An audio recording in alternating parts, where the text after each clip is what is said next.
Just like that, we've reached the end of March. 2024 is flying by. Time in general is flying by. It's kind of scary.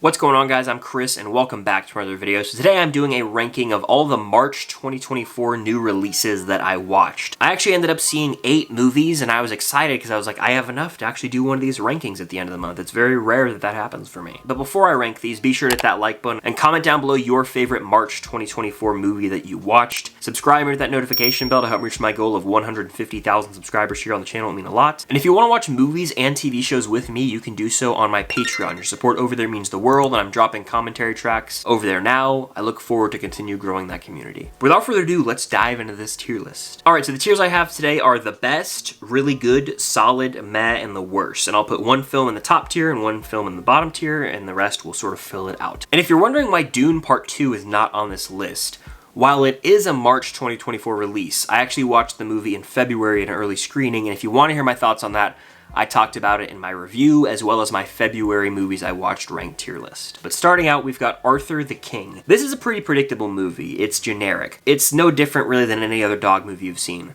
But it's feel good by the end, and I just enjoyed the hour-and-a-half journey that I went on. I'm gonna say this is a solid watch. Mark Wahlberg, given a performance we've seen him give before, but if you love dogs or just a feel-good story of overcoming the odds and fighting adversity, it's worth a watch. I think when this one's on Netflix or streaming, it's a movie that the family can get together and watch for a quick hour-and-a-half movie night, and everyone will have a good enough time with it. It's got some thrills in there, surprisingly, one scene in particular on a zip line that had my palms absolutely sweating. It was really well directed and created this tension that I did not expect going into Arthur the King. So if you're into adventure racing or just feel-good movies, this is your cup of tea, and I enjoyed my time with it, surprisingly. Moving on, though, we've got Damsel. This is a Netflix original film starring Millie Bobby Brown.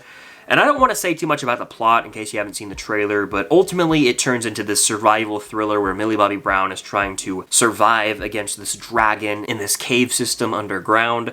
And there are elements of this film where I was really locked in. It felt like an intense thriller along the lines of a Saw film at times. Obviously not as gory, but still this one location survival film where someone is trying to outsmart a killer, in this case a dragon. I will say some of the visuals really worked for me with a dragon early on, but as the film progresses, the budget almost kind of lessened and you could tell, oh, they skimped out here in this scene. I also wish the movie committed to one genre, because if it was just this survival thriller for the entire runtime, I would have been much more engaged.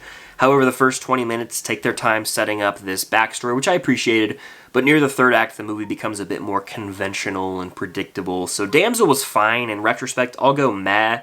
It was a solid enough watch initially, but it hasn't really stuck with me since I first watched it. It's no different really than any other straight-to-streaming film you'll watch, so it also has that look to it of a straight-to-Netflix film where you're like, oh, this can feel cheap at times. Although Millie Bobby Brown is great here, as always, and carries the movie, it's nothing too memorable at the end of the day. Next, we've got Godzilla x Kong, the latest installment in the MONSTERVERSE. You can check out my ranking of all the MONSTERVERSE movies linked up above.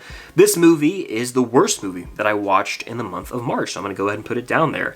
I know people love these films, and more power to you guys if you're a fan. This one was just not my jam at all. Yet again, we put such an emphasis on the human characters and it becomes painfully uninteresting out of the gate. For the first hour, I'd say, of this movie, about 45 minutes are focused on this human storyline, and it just was not doing it for me at all.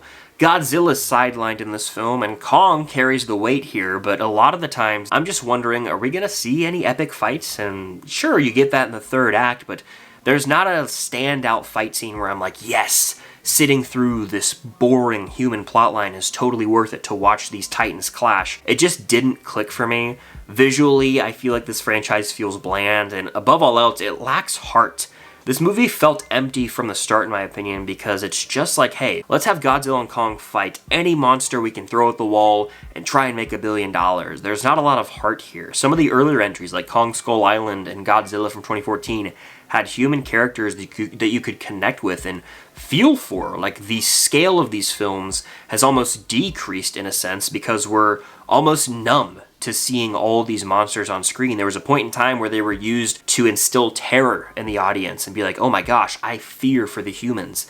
Now it's just like, we're used to seeing these titans. Why not just have them team up and fight these two other monsters? And I feel like that's just what the franchise is going to become, trying to outdo the previous entry with more and more monsters. And I'm just good. You know, I'm over it. I don't really care anymore. So this movie felt empty from the start to me. It was not my jam. Next we got Roadhouse. This stars Jake Gyllenhaal and Conor McGregor, and it's a remake of the original film. I'm going to say this is a solid watch. I'd put it right above Arthur the King because it's action-packed. You've got Conor McGregor as a villain going way over the top, like he's almost too cheesy at times, but Jake Gyllenhaal just is so cool in this role. He's got that charisma. Sure, the movie has your run-of-the-mill romance storyline, and it's not got the most memorable main plot, but there's some really cool action scenes here, specifically the hand-to-hand fights. But on the other hand, some of those hand-to-hand fight scenes are really choppy, like almost jarring when you're watching them. You're like, are they masking stunt doubles? Like, what's going on here? It's just like someone will throw a punch and it'll zoom cut so fast it's almost disorienting, but still, I was engaged enough. It's a fun movie to throw on late at night with some buddies. I do prefer the original, but it was a solid enough time. Next, we've got Late Night with the Devil, which is the best movie I watched this month. I'm putting it in the best. I watched this with my buddy Trevor from Film Geeks, and it is a horror film that is disturbing. It's got a very unsettling vibe to it from the start. For those who don't know what this is, David Dastmalchian plays this late night talk show host, and his ratings are starting to plummet, and so he sets up this Halloween special where he has certain folks on who can communicate with spirits and even people who are dealing with folks that are possessed, and the viewership starts to increase. But how far will he take it? It gets pretty interesting and pretty wild, to say the least. David Dastmalchian gives a subtle performance that adds to the terror by the end of the film, and some of the imagery here is burned into my brain. I will never forget it. The use of practical effects is done right. It almost felt like an homage to John Carpenter's The Thing in a way, and the film does embrace these wacky, abstract elements at times. Honestly, the ending can make or break the movie for some folks. For me, it was a great conversation starter. I could not stop thinking about it. It was such a thought-provoking ending.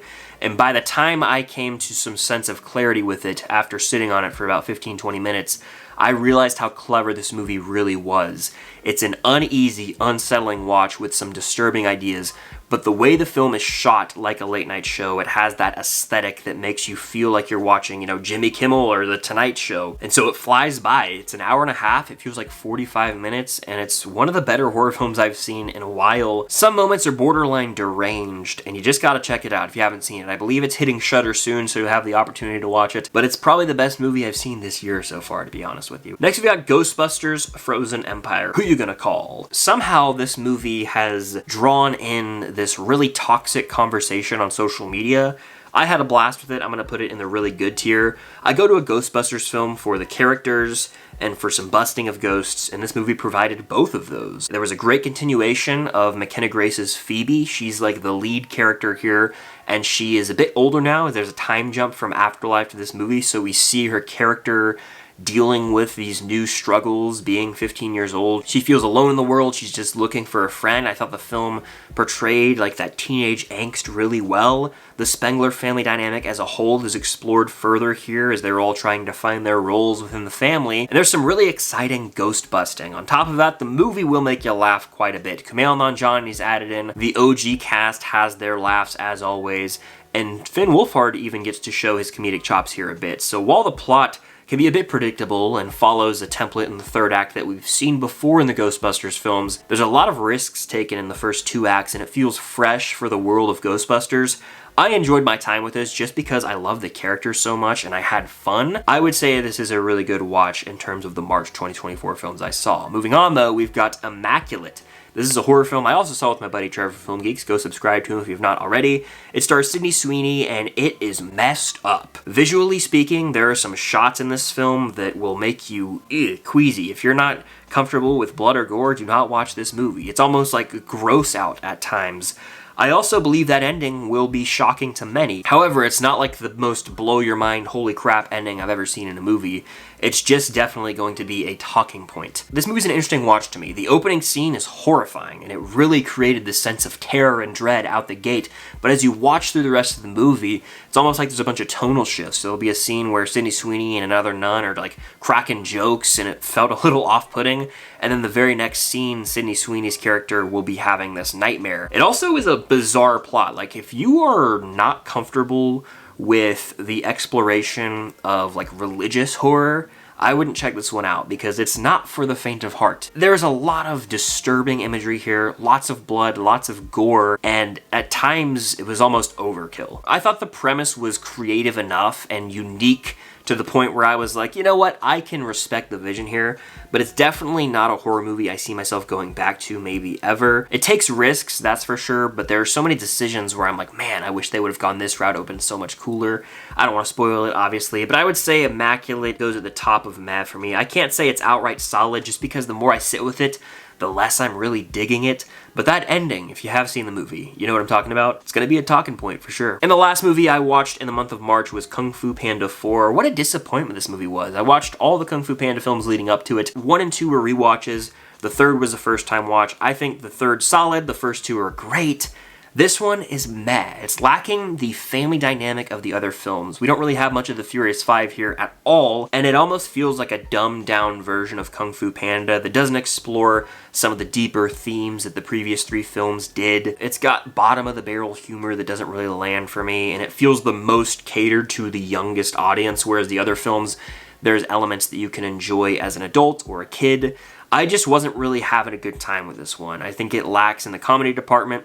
Sure, it's got some cool fight scenes, and the animation is gorgeous as always when it comes to DreamWorks, but this movie surprisingly meh to me. I'm gonna put it at the back of meh. I really wanted to love Kung Fu Panda 4, walked out super disappointed because it was such a step down from the previous 3 films. But that's just my tier list ranking of all the March 2024 releases that I saw. Let me know your favorite film you watched in March down below and hit that like button. Subscribe and hit that notification bell to help reach my goal of 150,000 subscribers here on the channel. It would mean a lot. But thank you guys as always for watching, and until next time, I'll see you guys later.